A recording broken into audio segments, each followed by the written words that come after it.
Welcome to cinema 2.0. Vijay Deverakonda Gowtam Tinnanuri combination లో తెరకెక్కిన latest movie kingdom. Super hit talk తో run అవుతున్న ఈ సినిమా కొనసాగింపు గురించి ఇంట్రెస్టింగ్ కామెంట్స్ చేశారు దర్శకుడు గౌతమ్. ఇంతకీ గౌతమ్ ప్లాన్ సీక్వెలేనా లేదా సీక్వెల్సా? ఈ స్టోరీలో చూద్దాం. విజయ్ దేవరకొండ హీరోగా తెరకెక్కిన action thriller movie kingdom. July 31న ప్రేక్షకుల ముందుకొచ్చిన ఈ సినిమా సూపర్ హిట్ టాక్ తో రన్ అవుతోంది.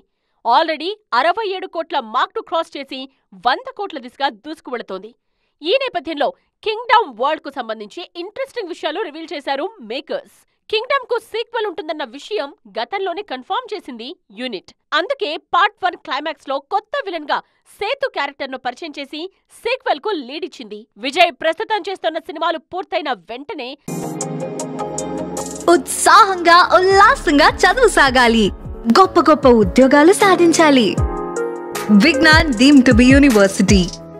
సీక్వెల్ పట్టాలెక్కించే ఛాన్స్ ఉంది. అయితే సీక్వెల్ కన్నా ముందు కింగ్డమ్ కు సంబంధించి ఓ ఓటీటీ ప్రాజెక్ట్ ను ప్లాన్ చేస్తున్నారు కెప్టెన్ గౌతమ్. ఈ మూవీలో సేతు పాత్ర నేపథ్యాన్ని రివీల్ చేయబోతున్నారు. ఆ క్యారెక్టర్ లో ఓ స్టార్ హీరో కనిపించే అవకాశం ఉందంటున్నారు మేకర్స్. కింగ్డమ్ కు సీక్వెల్ మాత్రమే కాదు, త్రీక్వెల్ కూడా ఉండే ఛాన్స్ ఉందన్న టాక్ కూడా వినిపిస్తోంది. తొలి భాగం ఓపెనింగ్ లో కనిపించిన 90-20 సీన్స్ ను పూర్తి స్థాయి సినిమాగా చేస్తే ఎలా ఉంటుందన్న ఆలోచన కూడా చేస్తోంది మూవీ టీమ్.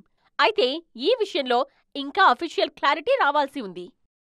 తమన్నా కెరియర్ లో one of the best movie Baahubali. ముఖ్యంగా తొలి భాగంలో తమన్నా క్యారెక్టర్ సినిమా సక్సెస్ కి చాలా హెల్ప్ అయింది. కానీ అదే సమయంలో ఆ క్యారెక్టర్ మీద కొన్ని విమర్శలు కూడా వినిపించాయి.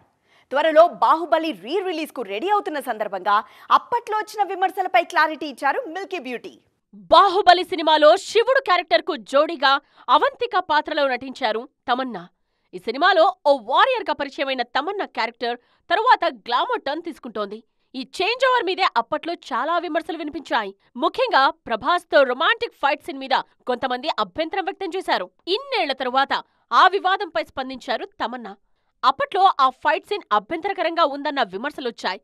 కానీ నాకలా అనిపించలేదు. ఆ సీన్ ను తప్పుగా చూసేవాళ్ల ఆలోచన విధానమే తప్పుగా ఉంది అన్నారు.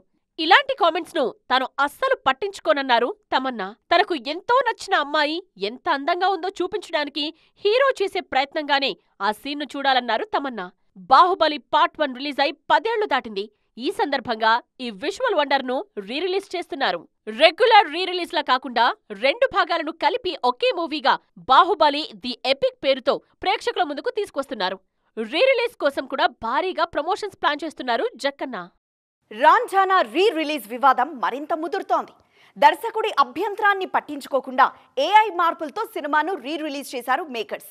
ఇప్పుడు ఈ వ్యవహారం మీద హీరో ధనుష్ కూడా స్పందించారు. ఇంతకీ ఆయన ఏమన్నారు? ధనుష్ హీరోగా ఆనంద్ ఎల్ రాయ్ దర్శకత్వంలో తెరకెక్కిన బ్లాక్ బస్టర్ మూవీ రాంఝనా 2013లో రిలీజ్ అయిన ఈ సినిమా సంచలన విజయం సాధించింది. ఈ ఒక్క సినిమాతోనే బాలీవుడ్ లో జెండా పాతేశారు ధనుష్. అందుకే ఆ సినిమా రిలీజ్ చేసేందుకు ఏర్పాట్లు చేస్తున్నారు మేకర్స్. ఈ రిలీజ్ విషయంలోనే వచ్చింది అసలు సమస్య.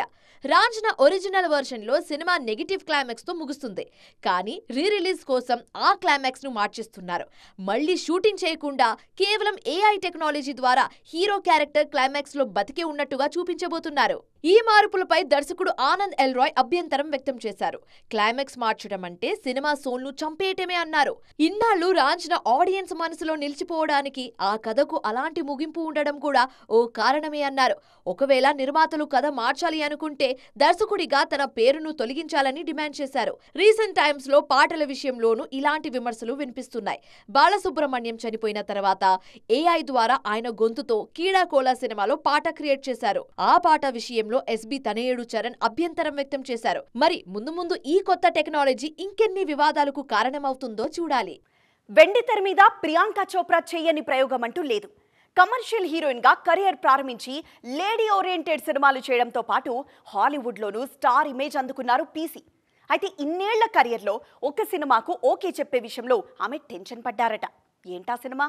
బాలీవుడ్ నుంచి హాలీవుడ్ ఎంట్రీ ఇచ్చిన ప్రియాంక చోప్రా పూర్తిగా మకాం అక్కడికే మార్చేశారు. అడపాదడపా ఇండియన్ సినిమాలు చేయడం తప్ప ఫుల్ టైం హాలీవుడ్ యాక్ట్రెస్ గానే కొనసాగుతున్నారు. ఆ మధ్య అయితే అసలు ఇండియన్ స్క్రీన్ మీద కనిపించడమే మానేశారు ఈ బ్యూటీ. కానీ మన సినిమా గ్లోబల్ రేంజ్ కి వెళుతూ ఉండడంతో మళ్ళీ ఇండియన్ సినిమాతో మింగిల్ అవుతున్నారు. ప్రెజెంట్ హాలీవుడ్ లో కంటిన్యూ అవుతూనే వరుసగా ఇండియన్ మూవీస్ లో కూడా నటిస్తున్నారు పీసీ. ముఖ్యంగా రాజమౌళి మహేష్ బాబు కాంబినేషన్ లో తెరకెక్కుతున్న SSMB 29తో మరోసారి మన మీడియాలో హాట్ టాపిక్ అయ్యారు. ఈ సినిమా షూటింగ్ కోసం ఎక్కువగా ఇండియాలోనే స్పెండ్ చేస్తున్న పీసీ ఫ్యాన్స్ తో కూడా రెగ్యులర్ గా ఇంటరాక్ట్ అవుతున్నారు. తన కెరియర్ లో చేసిన ఒక సాహసం గురించి సోషల్ మీడియా పోస్ట్ లో రివీల్ చేశారు ప్రియాంక చోప్రా. ఇన్నేళ్ల కెరియర్ లో ప్రియాంక ఒకే ఒక్క స్పెషల్ సాంగ్ చేశారు. రామ్ లీలా సినిమాలో రామ్ చాహే లీలా చాహే అనే పాటలో ఆడి పాడారు. అయితే ఈ పాట ఓకే చేసేందుకు చాలా టెన్షన్ పడ్డాను అని చెప్పారు ప్రియాంక.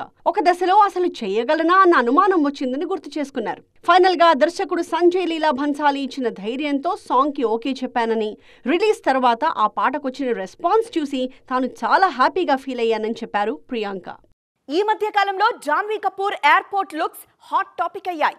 ముఖ్యంగా అమ్మడి లగేజ్ లో రెగ్యులర్ గా కనిపించే ఐటమ్స్ గురించి చర్చ జరుగుతోంది. ఈ విషయం మీద క్లారిటీ ఇచ్చిన జాన్వీ తాను వింత సమస్యతో బాధపడుతున్నానని రివీల్ చేశారు. ఏంటా సమస్య? ఇంతకీ జాన్వీ లగేజ్ లో అంత ఇంట్రెస్టింగ్ గా కనిపిస్తున్న ఐటమ్స్ ఏంటి? ఈ స్టోరీలో చూద్దాం. ఈ మధ్యకాలంలో జాన్వీ ఎప్పుడు ఎయిర్పోర్ట్లో కనిపించినా ఆమె లగేజ్ లో ఓ పిల్లో కూడా ఉంటోంది. తాను షూటింగ్స్ కు వెళ్లినా, వెకేషన్ కు వెళ్లినా తన పర్సనల్ పిల్లోని కూడా తీసుకువెళుతున్నారు ఈ బ్యూటీ. దీని గురించి సోషల్ మీడియాలో చర్చ జరగడంతో క్లారిటీ ఇచ్చారు జాన్వీ కపూర్. తాను పిల్లో ఫోబియాతో బాధపడుతున్నా అన్నారు జాన్వీ. కొత్త ప్రదేశంలో కొత్త తలగడ పెట్టుకుని పడుకుంటే నిద్ర పట్టదని, అందుకే తన పిల్లోని తీసుకువెళ్తున్నా అని చెప్పారు. గతంలో ఈ ఫోబియా నుండి బయటపడేందుకు ఎంతో ప్రయత్నించినా కుదరలేదన్నారు. జాన్వీకి మాత్రమే కాదు, మిస్టర్ పర్ఫెక్షనిస్ట్ ఆమీర్ ఖాన్ కు కూడా ఈ అలవాటుంది. చాలాసార్లు ఆమీర్ కూడా ఎయిర్పోర్ట్ లో తన పిల్లో తానే తీసుకువెళుతూ కెమెరాల కంటపడ్డారు. దీంతో ఈ పిల్లో ఫోబియా గురించి ఇప్పుడు చర్చ జరుగుతోంది. కెరియర్ విషయానికొస్తే బాలీవుడ్ లో పెద్దగా ఫామ్ లో లేకపోయినా సౌత్ లో బిజీగా ఉన్నారు జాన్వీ కపూర్. ప్రెజెంట్ రామ్ చరణ్ కు జోడీగా పెద్ది సినిమాలో నటిస్తున్నారు. నెక్స్ట్ దేవరా 2లో కనిపించబోతున్నారు. చూసారుగా, ఇవి వాటి సైమా 2.0 ముచ్చట్లు. మరిన్ని ఇంట్రెస్టింగ్ అండ్ ట్రెండింగ్ అప్డేట్స్ తో మళ్ళీ కలుద్దాం. అప్పటి వరకు చూస్తూనే ఉండండి TV9.